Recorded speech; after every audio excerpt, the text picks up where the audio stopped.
Welcome to CJ TV. నా పేరు శ్రీనివాస్ వాలి. కథ విన్నారా? హీరో నాగ చైతన్య, దర్శకుడు కొరటాల శివ కాంబినేషన్ లో ఓ సినిమా తెరకెక్కేందుకు సన్నాహాలు మొదలయ్యాయని తెలుస్తోంది. ఇటీవల దర్శకుడు కొరటాల శివ ఓ కథను రెడీ చేసి నాగ చైతన్యకు వినిపించారట.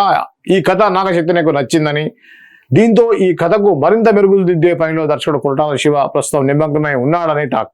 అయితే ఈ విషయంపై అధికారిక ప్రకటన రావాల్సి ఉంది. అలాగే దర్శకుడు బోయపాటి శ్రీను, శివ నిర్మాణ కూడా నాగ చైతన్యకు కథలు వినిపించారనే వార్తలు ఉన్నాయి. ఈ నేపథ్యంలో నాగ చైతన్య ఏ దర్శకుడితో తన కొత్త సినిమాను ముందుగా సెట్స్లోనికి తీసుకువెళ్తారనే సస్పెన్స్ వీడాలంటే మరికొన్ని రోజులు ఎదురు చూడక తప్పదు. ఇక ప్రస్తుతం విరూపాక్ష ఫేమ్ కార్తిక్ వర్మ దండు దర్శకత్వంలో వృషకర్మ వర్కింగ్ టైటిల్ సినిమాతో నాగ చైతన్య బిజీగా ఉన్నారు. సో ఇది నాగ చైతన్యకు సంబంధించి నిజంగా అందరూ కూడా మంచి దర్శకులే. శివ నిర్మాణ, బోయపాటి శ్రీను, అలానే కొరటాల శివ. దాదాపుగా బోయపాటి శ్రీను మంచి లీడ్లో ఉన్నటువంటి దర్శకుడు. అలానే కొరటాల శివ కూడా దేవర సినిమాతో మంచి హిట్నిచ్చి ఇప్పుడు మంచి ఫామ్లో ఉన్నాడు. ఇకపోతే శివ నిర్మాణ కూడా మంచి దర్శకుడిగా పేరుంది. ఈ ముగ్గురు కూడా కథలు రెడీ చేసుకొని ఆయన కోసం వెయిట్ చేస్తుండటంతో ఏదేమైనా కూడా ఇప్పుడు అనుకున్న దాని ప్రకారం ఈ ఇద్దరిట్లో ఒకళ్ళైతే కన్ఫామ్గా ఉండొచ్చు. కొరటాల శివ అవకాశం ఎక్కువ ఉంది. లేదు అన్న పక్షంలో బోయపాటి శ్రీని అయితే 100% అతను మంచి డిమాండ్ ఉన్న దర్శకుడు. కాబట్టి ఈ మూడిట్లో ఏది అవుతుంది అనేది ఒక సస్పెన్స్గా ఇక్కడ చెప్తున్నారు. ఇక్కడ మన మరోసారి పవర్ఫుల్గా శక్తివంతమైన పాత్రల్లో రమ్యకృష్ణ ఏ స్థాయిలో విజృంభించగలరో చెప్పడానికి రాజామాత శివగాని పాత్ర ఒక ఉదాహరణ. బాహుబలిలోని ఆ పాత్రను రమ్యకృష్ణ మాత్రమే చేయగలరు అనేలా ఆమె నటించారు. ఇప్పుడు ఈ పాత్ర ప్రస్తావన ఎందుకంటే మరోసారి ఈ తరహా పవర్ఫుల్ రోల్లో రమ్యకృష్ణ కనిపించనున్నారట. అల్లు అర్జున్ హీరోగా అట్లీ దర్శకత్వంలో ఓ భారీ బడ్జెట్ చిత్రం రూపొందుతున్న విషయం తెలిసిందే. ఈ చిత్రంలో ఓ పవర్ఫుల్ క్యారెక్టర్ చేయాలంటూ రమ్యకృష్ణను సంప్రదించారట అట్లీ. రమకృష్ణ కూడా తన అంగీకారం తెలిపారని సమాచారం. ఈ చిత్రంలో అల్లు అర్జున్ పలు షేడ్స్ ఉన్న పాత్రల్లో కనిపిస్తారని బోగట్ట. అలాగే మొత్తం 5 కథానాయకులు ఉంటారని సమాచారం. హీరోయిన్ గా దీపికా పదుకొనే నటిస్తున్నట్లు యూనిట్ అధికారికంగా ప్రకటించింది. ఇంకా మృణాల్ ఠాకూర్, రష్మిక మందన్న, జాన్వీ కపూర్ పేర్లు వినిపిస్తున్నాయి. ఇక భారీ ఎత్తున VFX ఉన్న ఈ సైంటిఫిక్ యాక్షన్ థ్రిల్లర్ మూవీకి పలువురు హాలీవుడ్ సాంకేతిక నిపుణులు పనిచేస్తున్నారు. వచ్చే ఏడాది ద్వితీయార్థంలో ఈ చిత్రం విడుదల కానుంది. రమ్యకృష్ణ అనగానే మనకి ఒకప్పుడు నరసింహలో పాత్ర గుర్తొచ్చేది. ఇప్పుడు అయితే శివగామి, బాహుబలి గుర్తొస్తుంది. సో ఎందుకంటే అంత పవర్ఫుల్ క్యారెక్టర్ని రాజమౌళి ఇవ్వటం, అంత పెద్ద సినిమాలో, పెద్ద బడ్జెట్ సినిమాలో ముఖ్యమైన పాత్ర రాజమాతగా శివగామిగా తను నటించి అందరి మరణంలో పొందింది. ఇదే క్రమంలో ఇప్పుడు అట్లీ సినిమా, ఇప్పుడు అది వచ్చేసి ఒక రాజుల కథ, హిస్టారికల్ బ్యాక్గ్రౌండ్ ఉన్నటువంటి కథ. అయితే ఇది అడ్వాన్స్డ్ టెక్నాలజీ తోటి చేసేటువంటి అడ్వాన్స్డ్ స్టోరీ, పూర్తి విభిన్నమైనటువంటి కథగా మనం చెప్పవచ్చు. బాహుబలితో కంపేర్ చేసినట్టయితే అల్లు అర్జున్ సినిమా డిఫరెంట్గా కాంట్రాస్ట్ ఉన్నటువంటి సబ్జెక్టు.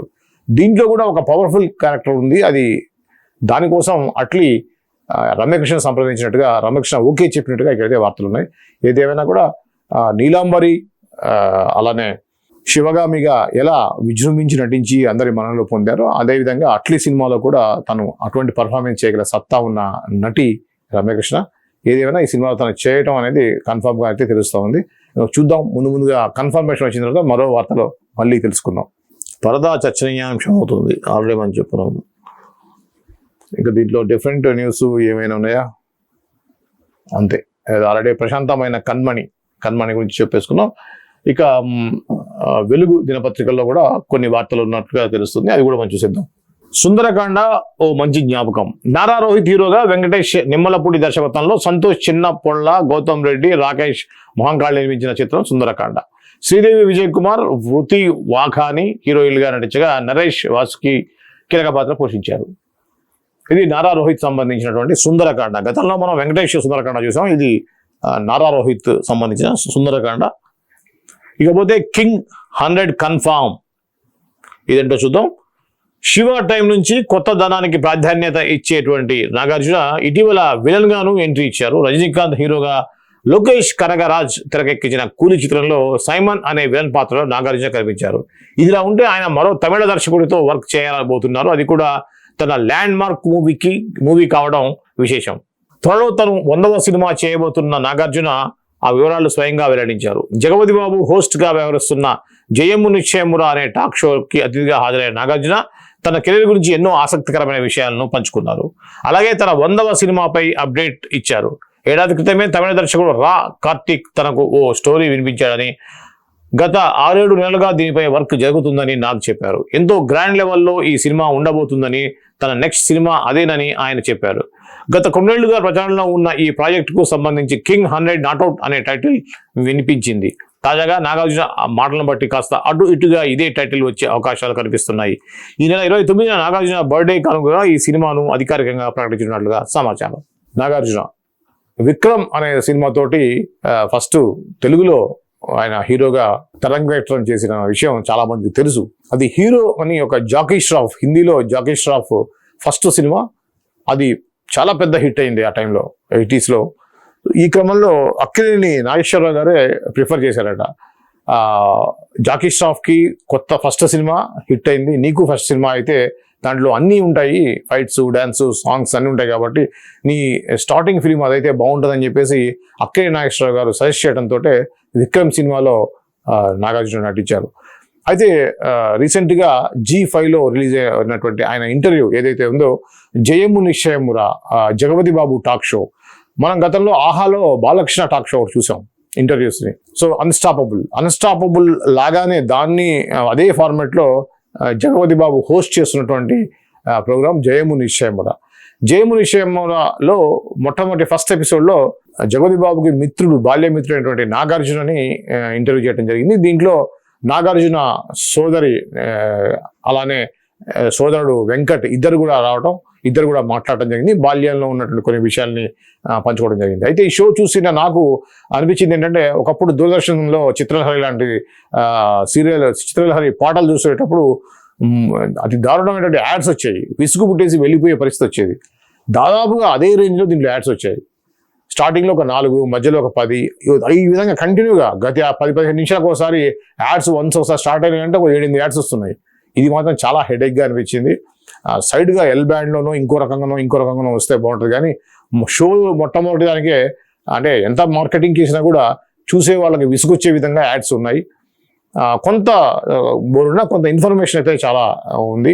నాగార్జున సంబంధించినటువంటి బాల్యం ఎలా జరిగింది, స్కూల్ డేస్ ఎలా ఉన్నాయి, కాలేజీ డేస్ ఎలా ఉన్నాయి, జగపతి బాబుతో ఫ్రెండ్షిప్ ఎలా ఉంది, చిలిపి పనులు ఎలా చేసేవాడు అనేది ఉంది. అలాగే దీంట్లో జగపతి బాబుని కొంత డ్యామేజ్ చేసేటువంటి విషయాలు కూడా ఉన్నాయి. తాగి పార్టీల్లో గొడవ చేస్తాడని, అందుకే జగపతి బాబుని కొన్ని ఇంపార్టెంట్ ఫంక్షన్స్ కూడా పిలవలేదనే విషయాన్ని ఈ యొక్క ఇంటర్వ్యూలో రివీల్ చేయడం అనేది కొంత జగపతి బాబు అభిమానులకి కొంత బాధ కలిగించే విషయం అనుకోవచ్చు. ఎంత బోల్డ్గా ఉండేటువంటి జగపతి బాబు ఇలా కూడా బోల్డ్గా ఉన్నటువంటి ఇటువంటి విషయాలను కూడా చర్చించడం అనేది కొంత ఇబ్బందికరంగా అనిపించింది. ఇకపోతే అక్కినేని నాగార్జున గారికి, నాగేశ్వరరావు గారికి ఉన్నటువంటి సినిమా ఇండస్ట్రీకి సంబంధించినటువంటి సినిమాల గురించి చర్చలు ఎలా జరుగుతాయనేవి కూడా గతంలో ఎక్కడ వినటువంటి విషయాలు కూడా ఈ యొక్క ఇంటర్వ్యూలో వినొచ్చు. అలానే అన్నమయ్య ఎన్నో సినిమాలు వచ్చినప్పుడు కూడా అన్నమయ్య సినిమాని చాలా ఇష్టపడ్డాడని అక్కినేని నాగేశ్వరరావు గారు సినిమా చూసిన తర్వాత వచ్చి చెయ్యి గట్టిగా పట్టుకున్నాడు అనే విషయాన్ని, చాలా టచింగ్గా అనిపించింది అనే విషయాన్ని కూడా చెప్పడం జరిగింది. ఇకపోతే నాగసుశీల వాళ్ళ అక్క అలానే వాళ్ళ అన్న వెంకట్ కూడా మాట్లాడారు. వాళ్ళ సిస్టర్ మాట్లాడుతూ నాకు తమ్ముడైనప్పుడు కూడా ఒక అన్నయ్యలాగా ఒక చెల్లిని ఏ విధంగా చూసుకుంటాడో ఆ విధంగా నా విషయంలో కేర్ తీసుకుంటాడు అనే విషయం కూడా చెప్పడం జరిగింది. ఇలా పలు విషయాల్ని ఆసక్తికరంగా చెప్పడం చాలా ఇంట్రెస్టింగ్ అయితే అనిపించింది. ఆ యాడ్స్ తప్పించి మిగతా అన్ని విషయాలు కూడా చాలా ఆకట్టుకున్నాయి. సో దాంట్లోనే ఈయన 100వ సినిమా సంబంధించినవి కూడా రివీల్ చేశారు. 100వ సినిమా నాగ్ కింగ్ 100 నాట్అవుట్ అనేటువంటి టైటిల్తో రాబోతుంది అనే విషయాన్ని తెలియజేయడం జరిగింది. ఇది నాగార్జున సంబంధించినటువంటి తాజా అప్డేట్.